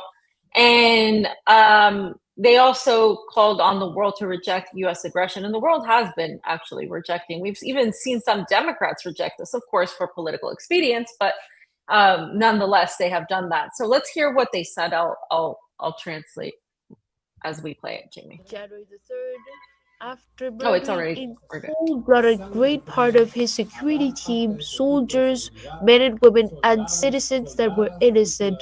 Likewise, in attention to the decision of the Constitutional Room of the Supreme Justice Court on January the 3rd of 2026, to which it is designated the citizen Delcy Eloína Rodriguez Gomez as the Vice President of the Republic to take in condition of in charge all the attributions, duties, and faculties as President of the Bolivarian Republic. January the 3rd, after murder. So basically, they're condemning what happened. They're telling the world to stand against what was done, because again, if you don't stand against this, and who's next? I mean, it's kind of like, it's like a joke now. Who's next on the chopping block, right? The next thing I want to show is Nicolas Maduro Guerra, who is the son of Nicolas Maduro. He released this audio that's been making the rounds online, and he said something very prescient and then poignant, where he said history will show who the traitors are. So here's just a quick little clip on that. His was much longer, but we can just play it and I'll say it. Quieren sembrar cizaña, no lo van a lograr. Quieren sembrar dudas, no lo van a lograr. No lo pueden. Fam, you want to read? Yeah. We'll see later. History will tell us who the traitors were. History will reveal it. We'll see it. We must focus on bringing the country forward, on raising the flags of Chavez, and on bringing Nicolas Maduro, Moro and Celia Flores safe and sound. He was basically saying they're trying to stir things up. They're trying to create friction in the beginning. And then he said, we're going to see. So Pasta, obviously, this is coming from Nicolas Maduro's son, and I want to get your take on that. He's saying we will see who the traitors are. So by saying that, he's acknowledging that there was some sort of betrayal on some level, right? That's what he's acknowledging. And I think, I stated this on X. I stated my thoughts, and I'm going to go over that in a minute, of what happened as it was happening. And I have similar thoughts to what others have had, that there had to be some sort of internal betrayal, in my opinion, for this to happen. Because as we were talking about it with Teri, there was really not enough pushback besides the circle that died protecting Maduro. Besides that, to get to Maduro, there was not enough pushback. And so that, in the circumstances that we have been seeing, the relationship, it's very interesting how Russia has acted towards this. The relationship between Trump and Putin's administration, and the quietness, the lack of condemnation from some of these players like Kirill Dmitriev, it's really telling. Simultaneously, though, like I said, Russia is not it's not just a unilateral chamber. There's a lot of opinions. Vasily Nebenzia has been very vocal and has long been far more critical of both Israel and the United States than other members of the Russian government. So again, this is just an interesting point that I'm mentioning, and it kind of goes along with what we discussed with Teri. as following all the information that we've been talking about, a lot of it, we have a lot of knowledge of it and obviously been paying attention. This is the part of the conversation I love, fam, when you bring this stuff to the table, because this is the micros within the macros. Okay, we understand that there's been a coup. Now, let me tell you something. This is something that's so upsetting to me, because all the Trump people out there that are going and praising this when they were supposedly against nation building and all this other stuff, and he was blaming Hillary Clinton, and right now he's saying that that was on the other side of the earth. This is geographically beneficial. The regime change is okay if it's in our backyard, is what he should have said then. He's saying it now, and with these coups that are well documented, there's an admission of guilt. They'll do it now and apologize later because what's done is done. They're doing that right now. But I also want to point out from something you said, the cause of migration, the bagging, the xenophobia that Donald Trump brought with all the problems that are going on here in the United States with when he was blaming migration. And when you look at all the polls out there and you look at conservative polls, it's still number one at the top of their list. It's mind-blowing to me that most of the conservatives in America think that immigration is your biggest problem, that if you fix that, you'll fix the majority of problems. It's crazy. That bagging of xenophobia inside the United States, they're sending us their worst, fam. They're sending us their killers, their insane asylums, their drug dealers, all bad people over here. That is also manufacturing consent for what we saw the other day when we attacked Venezuela. So in other words, you demonize them here at home so you can attack them abroad. And that's something that's very, very important. When we saw them setting the tables, when they were talking specifically about Venezuelan gangs that were taking over buildings in Colorado and Aurora, allegedly, right? Because once again, we don't know if there's a lot of beef behind these stories. I don't see that happening so much in an area like Colorado. Maybe for a little bit, but it wasn't like they try to describe it, where it was like Nino Carter and the cart and I forgot the hotels he took over in this movie called New Jack City, right? When Nino took over the whole apartment complexes and nobody can get in, getting out. I don't think it was ever like that, but all that was done, fam, to manufacture consent for an invasion today. It's the same old tricks. These coups are well documented. We're admitting our imperialist forms of guilt. I do appreciate people like my friend Gerard Michaels, who at least say that he thinks that imperialism is good. He can stand behind it. I don't know why, and we'll get to talk to him when we get to interview him, but at least I admire those people who will tell the truth. It's the people who are hiding and not coming to fruition with what's really happening, fam. And that is that we do those things so we can manufacture consent, just like we're doing right now in Mexico, right? Mexico and Colombia, those are the two on the hit list. We talk about how they're affecting us here at home, then we'll go attack them abroad. That's something important to look at. Yeah, they're being warned because they're next on the hit list, and if they don't do what the United States wants them to do, then they're next. And I think Terry's absolutely right. There is a block being created right now. There is an overtake, a war on Latin America, because that is what is considered by the Monroe Doctrine, the American backyard, the U.S. American backyard. One of the other interesting things, fam, that happened was Trump. Everybody thought that Trump was going to push Maria Corina Machado to be the leader, the new Juan Guaido, and that's not really happening. Trump didn't do that, and I find that very interesting. And I know there's been rumors that that's because he thinks Delcy Rodriguez can be manipulated. So CNN put out this video exclusive on how they're contradicting Trump's claims. Opposition leader Maria Corina Machado doesn't have support, because Trump said that, which a lot of people didn't think he would say, to lead Venezuela. Her advisor told me, I don't have any doubt that she's going to be with President-elect Edmundo Gonzalez, the leaders of the rebuilding of Venezuela. Obviously, the U.S. is going to be our main allies, and we have plenty of other allies in Latin America and Europe and beyond. But Maria Corina Machado is a leader with an out-of-the-world support. She's got support from every Venezuelan. But Donald Trump doesn't think so, doesn't think she has enough support. And I think we can all agree that she really doesn't. So, I don't think we need to hear that. Can I make a comment on that? Yeah. Okay, the deep state made that decision, right? They rolled her out there. They gave her the Nobel Peace Prize. They tested the waters. They put out, it's like when you put a sample poll out there. They want to see what's going out there. They want to get a pulse of what's going on. She didn't take well. And they didn't want to have another Juan Guaido situation where they even honor him in the Congress, but he goes back to the country and they're ripping the shirt off of him. So I think that they're playing this very carefully. That is the deep state, the CIA, the intelligence apparatus, or the oligarchs, the 1%, whoever's calling the shots, right? They're playing this very cautiously, and they understood that she didn't take hold, and it would be another failed project. So maybe put in somebody who is going to say, look, at least it's somebody who is aligned with the Maduro government, with the Chavistas. She's going to be in charge for a little while. And, I also have an article that said that, that Trump threatened her. So, I mean, I don't know if we're seeing kabuki theater out here. It's hard to, you can't trust what your eyes and your ears say all the time. There's always seems to be something going on behind the scenes. I think we pointed out with Teri Matson that we were surprised what happened with Syria. There was no pushback. What's going on? Is there something going on behind the scenes? We were surprised the way there was no pushback here in Venezuela to get into the land and take Maduro. So when it comes to this situation, I believe the deep state made that decision. They tested the waters with Maria Coronavirus Machado. It did not work. So they're going to go and try to make a move elsewhere. People have to realize Chavez liberated the country, 20-something odd years ago, right? They've lost it ever since then. They've never gotten Cuba back. They got to be careful. Even though they got Maduro, it's only the first part of their plan.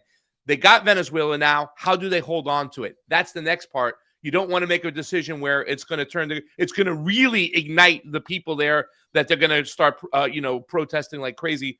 So they are walking on eggshells, and I believe that he's just going through with the orders that we given to him, that she's not the leader for them to hold on to the country.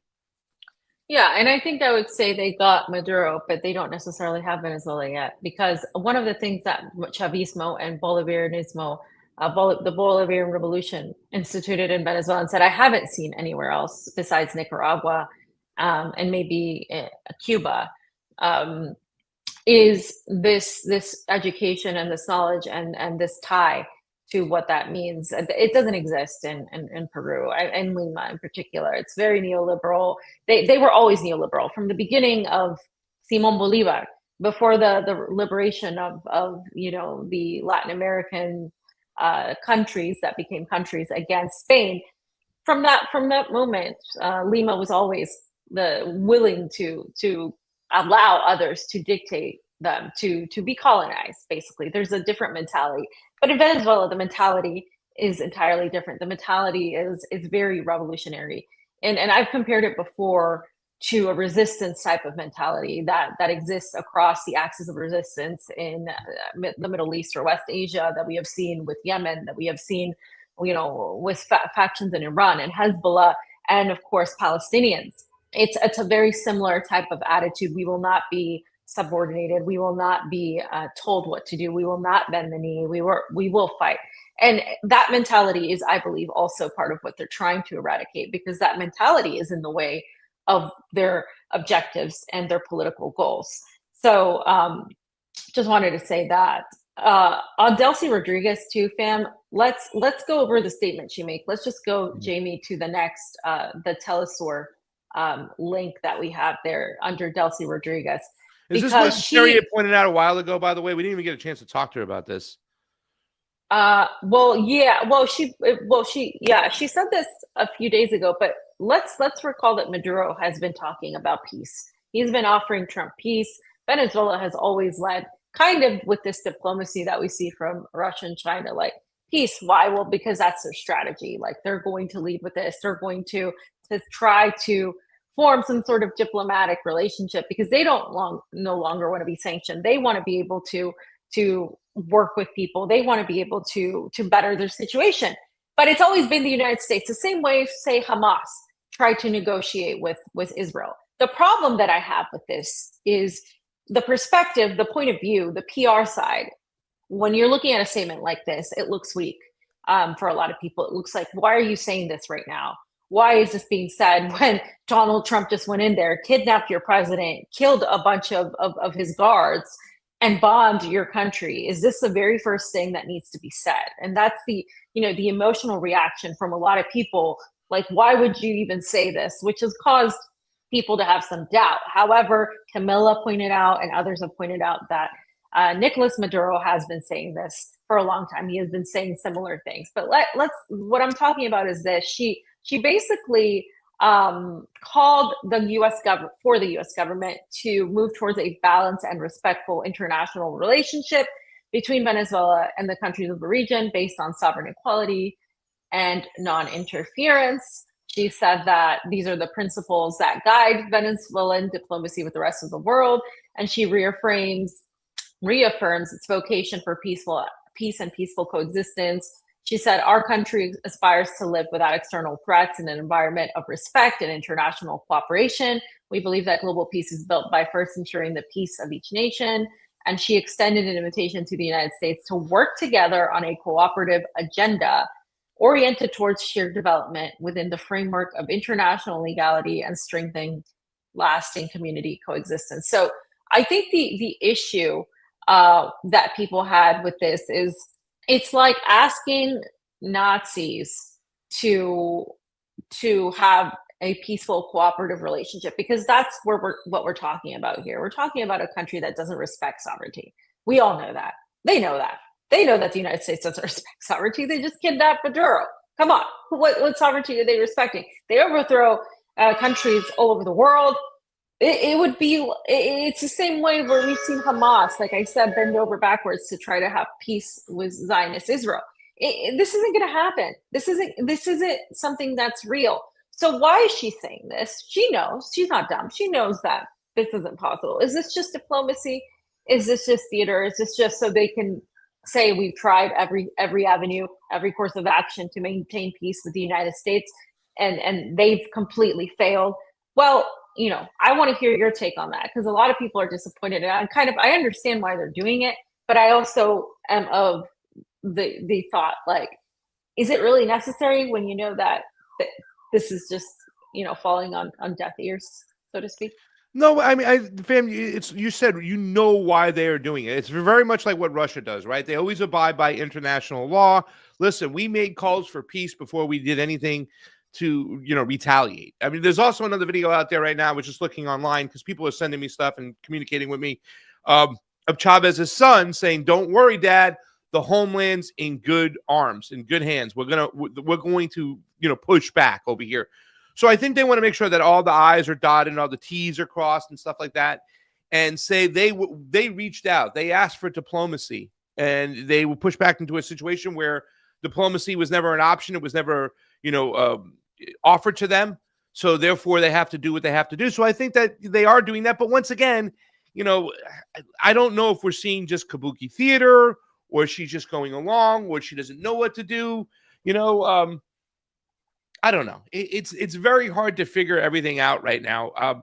I think that we can sit here and say that, the United States has done what they did. Unjustly, illegal, awful, more of the same, empire building, nation building. It's disgusting.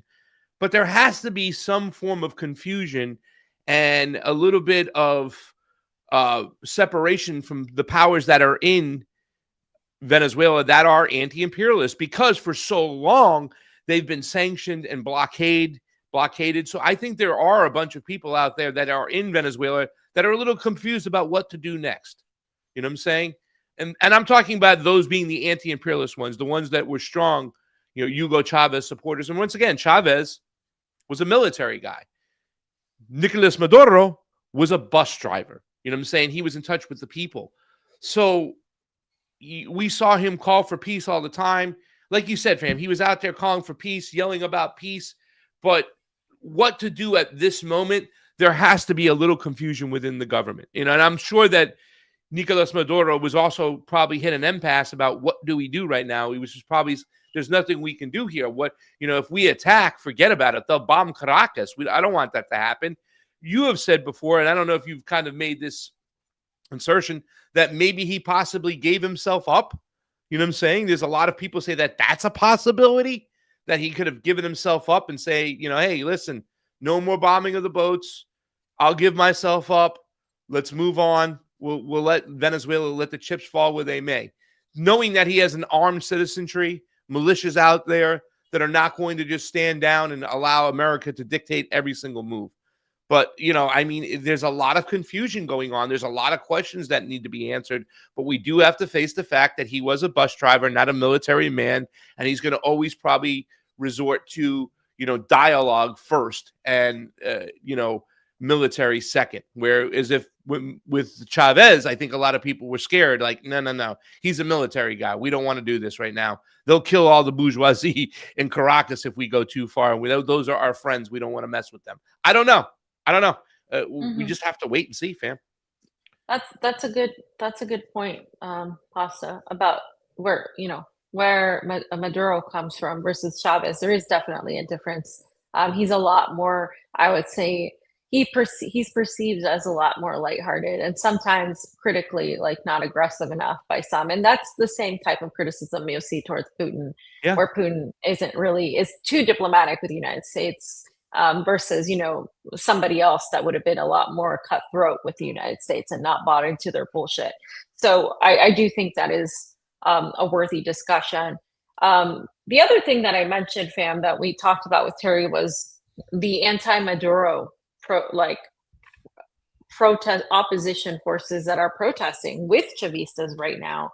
And I have more videos of that, but I just wanted to mention that because the reason they're protesting, it's like, well, if anybody can come in your country, take out your president and bomb you, then they're obviously not there for the right reasons. And I think these people just had a come to Jesus moment, like, oh, okay, we get it now. And again, I think this has backfired in a way and sent more unity for the people in Venezuela, despite the images that you're seeing from Miami, as Pasta said, that have the opposite. And Maduro has been, smiling and signaling, peace signs and all that, which for that, I have to say, it's been kind of odd, some of the things that we have seen. And this is why people think it's theater, because it's like, how did this happen so fast? How is he? Seems like he's okay. What's going on? There's a lot of questions that people are asking, but one thing is true. It's united a lot of people against what Donald Trump has done, and even people who don't like Maduro. And I think that's an important point to make in all of this, right? Because here's the next thing I want to show are the protests that are happening, the actual video of people in the streets. And by the way, if you're not signed on to X, it marked this as age restrictive. X marked this as age restrictive, and I couldn't see it, so I had to log on to be able to see it. This is how they try to subdue these type of videos, because we know they were promoting the fake ones. And in this video, the next tweet, the next tweet, not this video, the next tweet. In this video, it says, in Venezuela, the population remains active. A night march to call for the freedom of the president of the republic, Nicolas Maduro, and First Lady Celia Flores de Maduro, a people that support its leader and resist. I wonder if Trump's narrative claiming that this is a dictatorship still stands. Are dictators really this acclaimed by their people? And you can see, we'll play the video, just hordes and hordes of people protesting.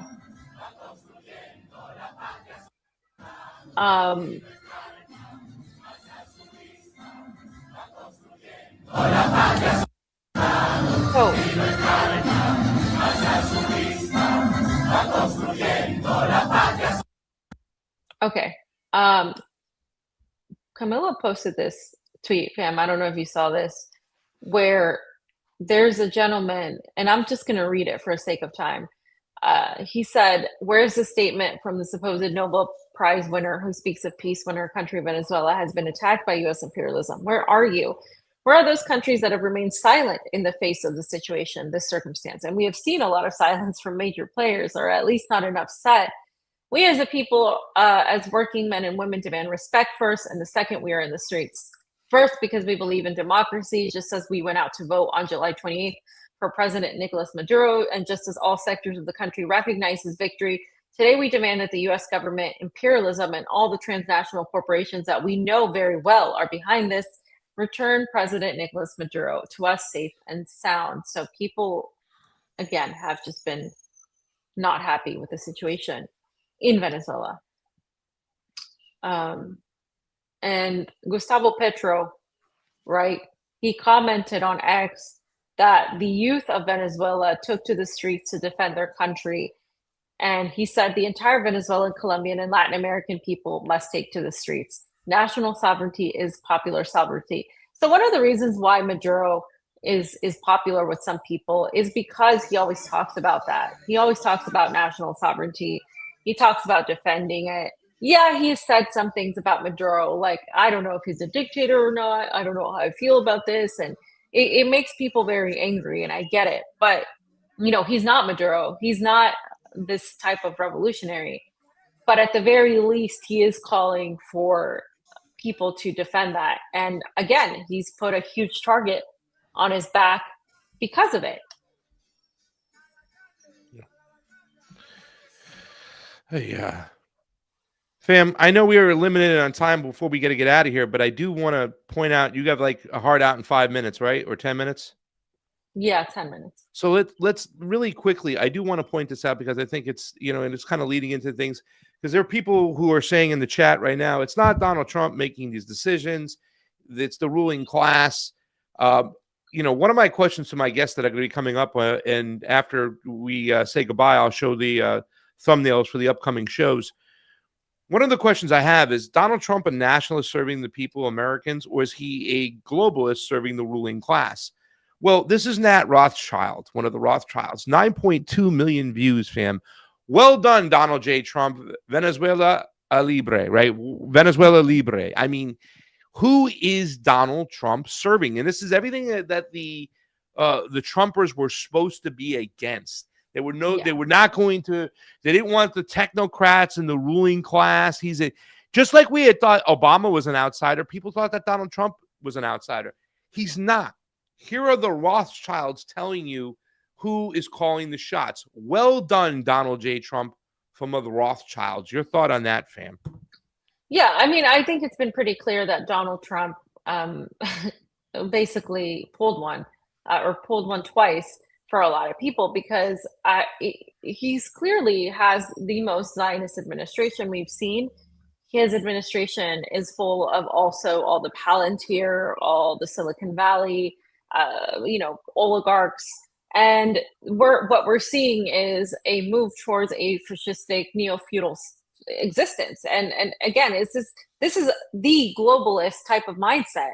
We're seeing the race towards resource extraction. We're seeing coups, we're seeing control, and all of this is, of course, for resource extraction and for more power. So I don't understand how people could still think that Donald Trump is a victim. He's a major player in terms of, he's being told what to do. He's not in charge of everything. We know presidents don't run the country, but he's doing what he's told to do. And he's not opposing it. He's not really showing opposition. So I think those people who are still saying that, otherwise are deluded. And there's He's also playing 8D chess, fam. Well, they're saying that this is about the election and that Maduro stole the U.S. elections, and now this is proof of that. I mean, that gets so QAnon. I can't even deal with it. Final video I have, though, real quick. Final tweet I have, because I want you to make a comment on this too as well. There's a lot of people also in the chat, and there's a lot of people out there. We say who's zooming who, right? The whole Israel's pulling the strings. Well, are they pulling the strings? Are they working with the Western elites together? Are they the same? I mean, who's, that's an argument, right? That's a debate right now. But a lot of people want to put the emphasis and the complete blame on Israel. And I think they're doing this for a reason that they can also justify what's going on with the United States. And if we ever do shed AIPAC and the Zionist control, then we can go right back to the capitalist Western system we had in beforehand, because it wasn't a failure. It was just that they were being controlled by the Zionists. And now that they're not being controlled, we can go back to business as usual. Meanwhile, it's like Danny Shaw, when we talk, he's like, yeah, but doesn't the West in America, aren't they the ones with all the base, the big military contracts? I mean, they gain so much too as well. It's not just Israel gaining control, but we obviously know, we've mentioned on the show today, that there is a possibility that the oil was secured in Venezuela because what we have to look forward to in Iran. Bibi Netanyahu, along with Donald Trump, have made it clear that they're going to renew their bombing campaign and their attack on Iran. They want their regime change there too as well. Well, Mike Pompeo left this tweet the other day, fam. This is just 2.2 million views. The Iranian regime is in trouble. Bringing the mercenaries is the last best hope. Riots in dozens of cities and the Bajish, I can't, under siege. Mashhad, Tehran, Zahaden. Next stop, Balochistan. I probably massacred all those words. I do apologize for saying that. 47 years of this regime. POTUS 47. Coincident? Happy New Year to every Iranian in the streets. Also to every Mossad agent walking beside them. Now, fam, they're trying to give you this image that there are people protesting in the streets. That just isn't realistic at all. I'm not going to say there isn't people in the Iranian citizens in Iran that aren't happy with their government, aren't happy with the Ayatollah, aren't happy with the current president. But to act as if there's this big pushback going on, once again, they are trying to manufacture consent for what is coming. Your thoughts when Mike Pompeo is blatantly pointing out that the Mossad is there operating in Iran right now? I mean, does it justify what's going on? And what do you think the fact that it's so overt and no longer covert? I mean, yeah, they're being very covert because after everything that's happened, they know they can be and nothing will happen. So they don't have to hide it anymore. I think that's very telling of the last few years of everything that's happened. And here he's basically telling you that, behind all the Iranians out in the streets, there are Israeli spy agents there. And you can be sure that's everybody knows that. I mean, in Lebanon, everybody knows that, every other person is MI6 or there's some CIA asset there. I mean, this is normal for West Asia. The Middle East has been under occupation in terms of intelligence aspects for a long time. This is nothing new, but the fact that Mike Pompeo is brazenly and boldly stating it says a lot as to where they're looking. And I don't think they're bluffing here. I do think that they are looking to Iran. And I think this is what a huge part of the attack on Venezuela is. It's looking to how they can take on Iran. Remember what Teri pointed out, the Isaac Accords. That's a very important factor in this. It's the working together with Israeli intelligence and also turning on the EU and the UK, I guess, for blame. Not that they're not to blame, but we know who orchestrates all of this has been, even the war in Ukraine, was the United States. And this is where, Pasta, I just want to start finishing up. The BRICS situation comes in because Marwa pointed something out here, and I'm glad she pointed it out because I've been one of the few getting slammed for talking about BRICS this way, but it needed to be said. She said the so-called BRICS bloc is facing a defining moment before the peoples of the world. Either it stands now united and unequivocal and draws a clear red line to ensure President Maduro's return to Venezuela, backed by the threat of real consequential retaliation, or it exposes itself as hollow posturing. Anything less will strip BRICS of whatever legitimacy it claims and reduce it to a geopolitical punchline, loud in rhetoric and absent when history calls for action. So I think that sums it up pretty much. Like, I think for a lot of people, they thought BRICS was going to be something that it wasn't, right? Yeah. And it's not. And Marwa pointed it out. Well, they have a moment to clear this up, or it's just, there's just going to be another UN, essentially, another UN. And I know they're an economic bloc, okay?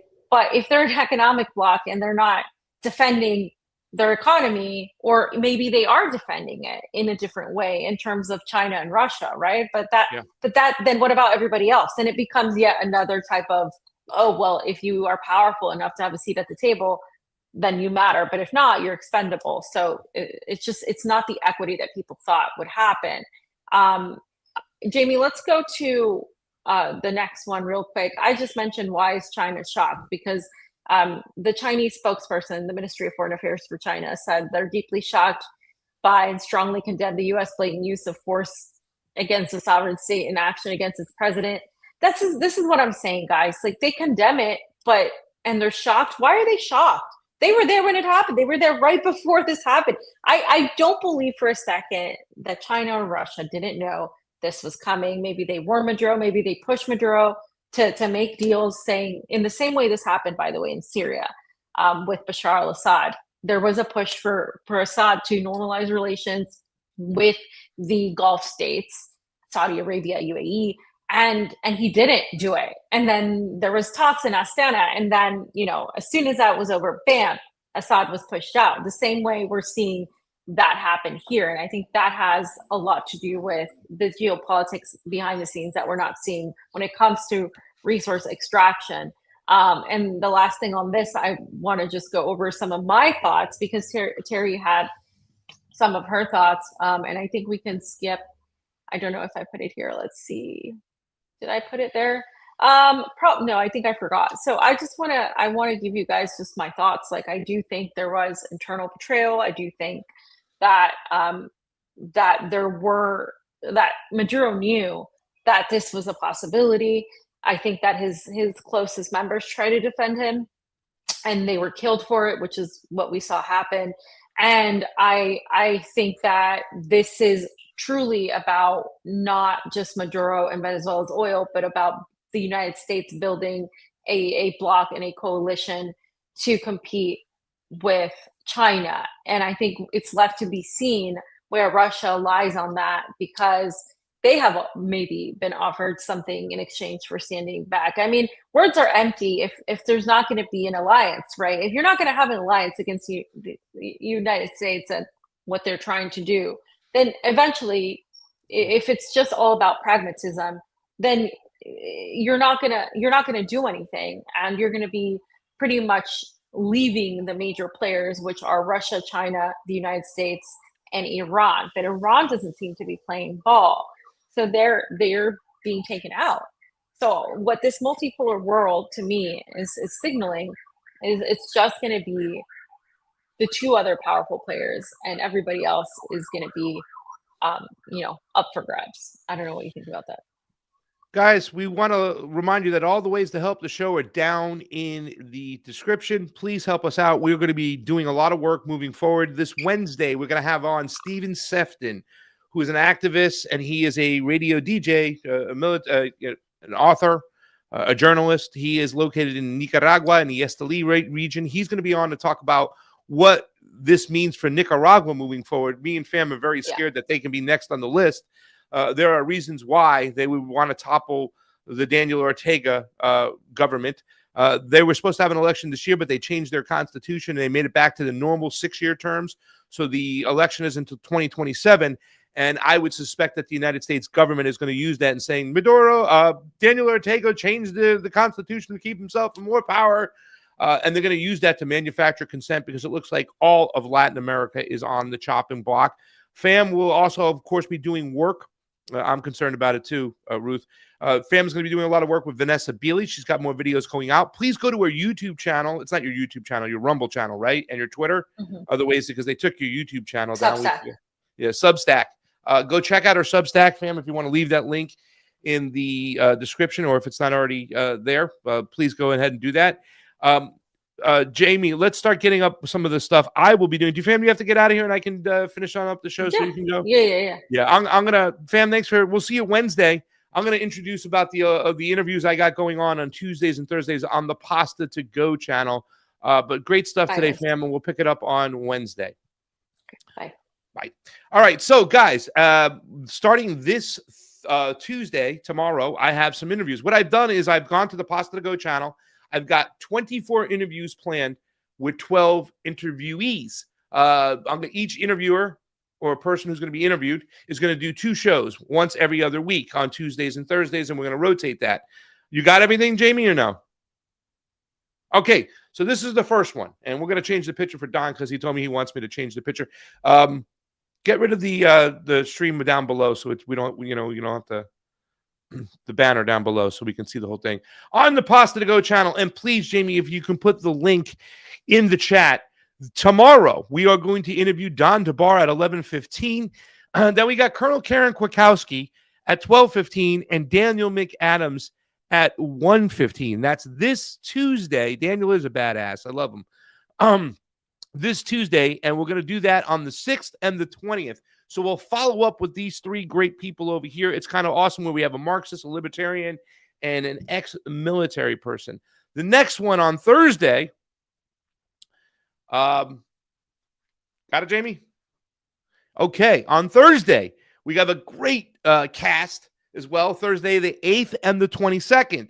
We have Ryan Christian, who will go at 11:15. We have Kyle Anzalone, who will go at 12:15. And then we have Wyatt Reed. Once again, we got a Marxist, a conspiracy theorist, and a libertarian on Thursdays. We're going to double up with those guys. You might have seen a lot of them. Those three, another all-star cast on that Thursday. We're gonna follow up in a couple weeks after too as well. The third one, the Tuesday after that, I'm gonna have a fun time with this one. Gerard Michaels, comedian, conservative, and of course Brooke Jackson, the whistleblower during the COVID era. We're gonna also change her picture too as well. So that's not the official thumbnail because she wanted to change. And then Chuck Modi, the PSL guy, the hardcore leftist, he will be here on the show too as well. That's going to be a fun day. You can go to Pasta to go, the number 2, PASTA to go to check that out. And finally, the last block, which I love too as well, Thursday the 15th and the 29th, we're going to have Jose Vega come on at 11:15, Gerald Salente at 12:15, and Snow Himbo. He doesn't want Brad up there anymore. We're going to take that Brad down, the official, and we have a new picture for him too as well. If you haven't checked him from the Pro Pilled show out, he's going to be joining us too. We're going to do that on Thursday, January the 15th and the 29th. So we will have a loaded month. That is on the Pasta to Go channel. Please get on the channel. Go ahead and subscribe. Pasta to Go. We'll also probably play some of these videos, and some of these interviews over on the TruthWire and on our various amounts. Thank you, Fred. Go check it out, guys. Go click on to Pasta to Go. We will have these interviews up. Let's show the first one more time. The one we're going to have tomorrow is a fun one. Don DeBar, Karen Kwiatkowski, Daniel McAdams. Come check it out. That's Pasta to Go. All the links down below to help us out are there. We look forward to seeing you. We're going to have a loaded thing. That's what we put up. We do work because that's what we're going to do, ladies and gentlemen. We are going to constantly do work. We are going to keep going forward no matter who's monitoring us, who's demonetizing us, who's censoring us. We don't care. We're going to bring it right to you. We want to thank a huge audience today, especially on Fiorella's Twitter. But we need more love. We need more help. So share out this video. We'll see you later. It's time to get out of here. For Jayme, CheeseSlice, Fiorella, and Teri Matson, thank you so much for joining us. We'll see you tomorrow. We're out of here.